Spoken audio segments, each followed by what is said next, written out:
မိမိရဲ့လစာဖြတ်ပိုင်းစာရွက်တွေအလုပ်အတက်အစင်ကတ်နှိပ်ထားတဲ့မှတ်တမ်းတွေကိုလစဉ်ဓာတ်ပုံရိုက်ပြီးတော့တင်ထားပါအလုပ်ရှင်နဲ့ပြဿနာတက်တဲ့အခါဒါတွေဟာအသက်တွေအထောက်အထားအဖြစ်ကြံရစ်နေခဲ့မှာဖြစ်ပါတယ်အားလုံးပဲမင်္ဂလာပါရှင်ရွှေပြောင်းအလုပ်သမားတယောက်အနေနဲ့ထိုင်းနိုင်ငံမှာအလုပ်လုပ်တဲ့အခါအဖမ်းအဆီးမရှိဘဲစိတ်အေးရဖို့နဲ့အလုပ်ရှင်ရဲ့ခေါင်းပုံဖြတ်ခြင်းမခံရဖို့အတွက်အသေးစိတ်သတိပြုရမယ့်အချက်ကြီး၅ချက်ကိုပြောပြပေးသွားပါမယ်ရှင်ပထမတစ်ချက်ကတော့အလုပ်ရှင်ပြောင်းရွှေ့ခြင်းဥပဒေအသစ်ပဲဖြစ်ပါတယ်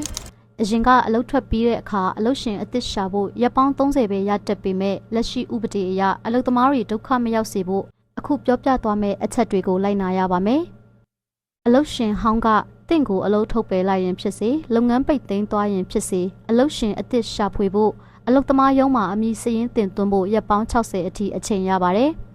်ထွန်းချက်အနေနဲ့အကယ်၍အလုပ်ရှင်ကတင့်ကိုနှိပ်စက်တာလစာမပေးတာစတဲ့အလုပ်ရှင်ဘက်ကအမှားကြောင့်အလုပ်ထွက်ရတာဆိုရင်ရက်ပေါင်း90အထိအလုပ်ရှင်အသစ်ရှာခွင့်ရရှိနိုင်ပါတယ်သတိပြုဖို့ကအ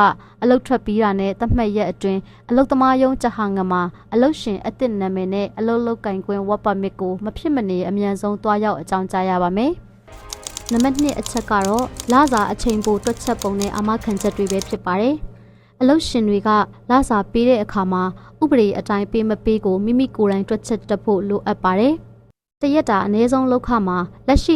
2026ခုနှစ်ထိုင်းနိုင်ငံရဲ့ခရိုင်အလိုက်သတ်မှတ်ထားတဲ့အနည်းဆုံးလောက်ခကိုအပြည့်အဝရရှိရပါမယ်။ဥပမာဘန်ကောက်နဲ့အနီးတစ်ဝိုက်သို့မဟုတ်နယ်စပ်ခရိုင်တွေအလိုက်တရက်ကို350ဘတ်ကနေ400ဘတ်ဝန်းကျင်ရရှိရပါမယ်။အချိန်ပို OT တွက်ချက်ပုံမှာတော့ရိုးရဲ့အချိန်ပိုဆင်းရရင်ပုံမှန်နာရီလောက်ခရဲ့1.5ဆရပါမယ်။ရုံးပိတ်ရဲ့နားရက်မှာအလုပ်ဆင်းရရင်ပုံမှန်လောက်ခရဲ့2ဆရပါမယ်။နားရက်မှာ OT ဆင်းရရင်ပုံမှန်အလုပ်ချိန်ထက်ကျော်လွန်သွားရင်နာရီလောက်ခရဲ့3ဆအထိရပိုင်ခွင့်ရှိပါတယ်။နံပါတ်3အချက်ကအလုပ်ရှင်မှတရားမဝင်သိမ်းဆည်းခွင့်မရှိသောအရာတွေအကြောင်းပဲဖြစ်ပါတယ်။ထိုင်းဥပဒေအရအလုပ်ရှင်ကအလုပ်သမားရဲ့ကိုယ်ရေးကိုယ်တာအထောက်အထားတွေကိုအတင်းအဓမ္မသိမ်းဆည်းထားပိုင်ခွင့်လုံးဝမရှိပါဘူး။နိုင်ငံကူးလက်မှတ် passport ပန်းရောင်ကတ်နဲ့အလုပ်လုပ်ကင်ခွင့်လက်မှတ် work permit တွေကိုမိမိကိုယ်တိုင်ပဲတင်ဆက်ထားရပါမယ်။အလုပ်ရှင်ကတင်ထားမယ်ဆိုရင်ဥပဒေအရတရားစွဲလို့ရပါတယ်။အကယ်၍လိုအပ်လို့မိတ္တူပေးရတဲ့အခါ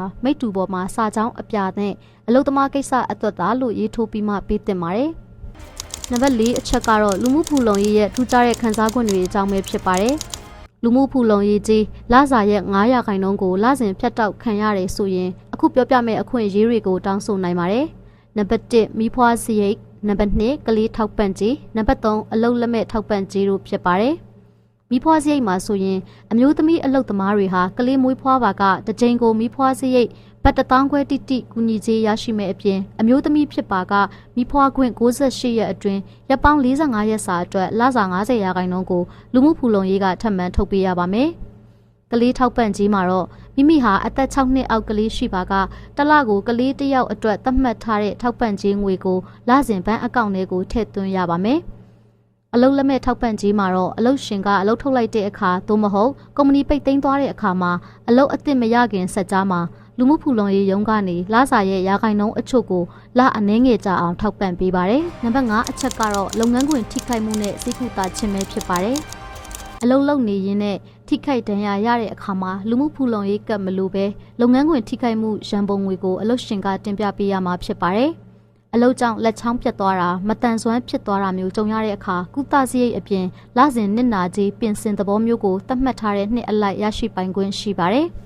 လက်တွေ့လှုပ်ဆောင်ရန်အကြံပြုချက်တွေကတော့မိမိရဲ့လစာဖြတ်ပိုင်းစာရွက်တွေအလုပ်အတက်အစင်ကတ်နှိပ်ထားတဲ့မှတ်တမ်းတွေကိုလစဉ်ဓာတ်ပုံရိုက်ပြီးတော့တင်ထားပါအလုပ်ရှင်နဲ့ပြဿနာတက်တဲ့အခါဒါတွေဟာအသက်တွေအထောက်အထားအဖြစ်ကြံရစ်နေခဲ့မှာဖြစ်ပါတယ်။ဘာသာစကားအခက်အခဲရှိပါကထိုင်းနိုင်ငံအခြေစိုက်မြန်မာအလုပ်သမားကူညီဆောင်ရှောက်ရေးအဖွဲ့ဥပမာ Map Foundation လိုမျိုးအဖွဲ့အစည်းတွေထံကိုဖုန်းဆက်၍ဖြစ်စေရုံးခန်းကိုလူကိုယ်တိုင်သွား၍ဖြစ်စေအခမဲ့တိုင်ပင်ဆွေးနွေးနိုင်ပါတယ်ရှင်။